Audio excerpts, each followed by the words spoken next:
Nah, yang kedua adalah lapisan jaringan. Jadi, bayangkan ini adalah layer pertama yang bersentuhan dengan device-nya, bersentuhan dengan apa yang ingin kita ukur. Sekali lagi, IoT itu cyber physical system, sistem yang menghubungkan dunia cyber, dunia internet, dan dunia fisik begitu ya. Nah, yang bersentuhan dengan fisik kita sebut sebagai perception layer.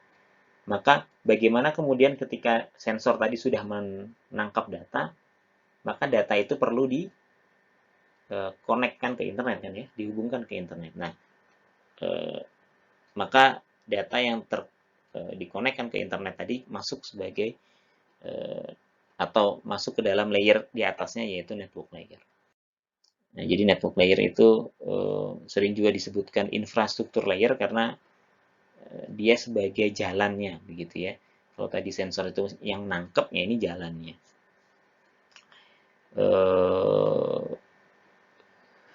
Ya, yang ada di dalamnya tentu saja adalah bagaimana cara data itu di routing kan ya, routing. Terus kemudian yang menjadi isu di sana adalah interoperability. Ya kalau misalnya sensornya pakai A, ada sensor yang pakai B, nah bagaimana sistem komunikasinya. Nah, ini adalah bagian dari network layer yang dibagi-bagi berdasarkan fungsi-fungsinya. Jadi ada 4 atau 5 fungsi dari network layer ini, dan fungsi yang pertama adalah identification. Jadi network layer tugas pertama adalah mengidentifikasi objeknya, ya. Mengidentifikasi objek atau memberi alamat ke objek. Ya. Jadi misalnya kalau sebuah node, ya, sebuah objek katakanlah barang yang ada di paket begitu ya. Nah, itu kan biasanya kita kasih label tuh. Kita kasih label. Nah, label itu juga harus dibaca, harus bisa dibaca oleh sistem komunikasinya kan. Agar si label, agar si kotak tadi bisa dikenali oleh sistem di internet. Nah, kenapa identification ini penting? Karena dia bisa mengontrol atau digunakan untuk mengontrol excessive use ya. Bayangkan kalau misalnya semua device itu terkoneksi, maka bandwidth yang akan dipakai kan terlalu besar. Nah, jadi yang terhubung oleh network IoT yang kita desain adalah device yang memang kita sudah tentukan. Jadi sudah punya otoritas, sudah punya alamat gitu ya. Sehingga kalau dia ngirim data itu alamatnya jelas. Nah,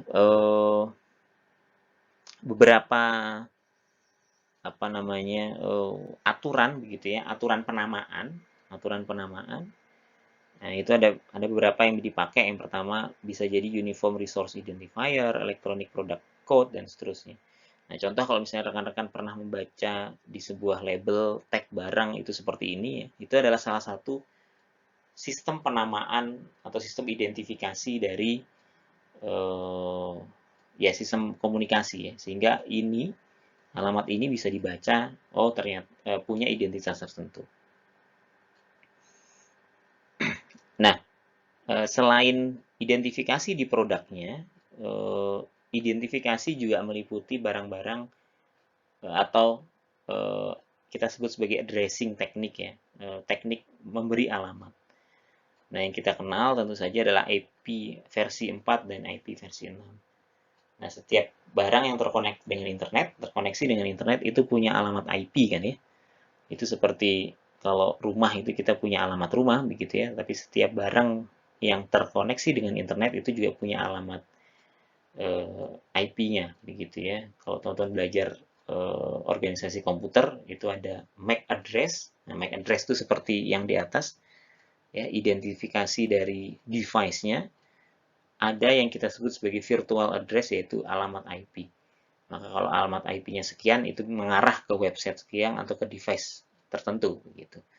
Nah, itu yang termasuk sebagai fungsionalitas dari network layer atau fungsionalitas yang pertama.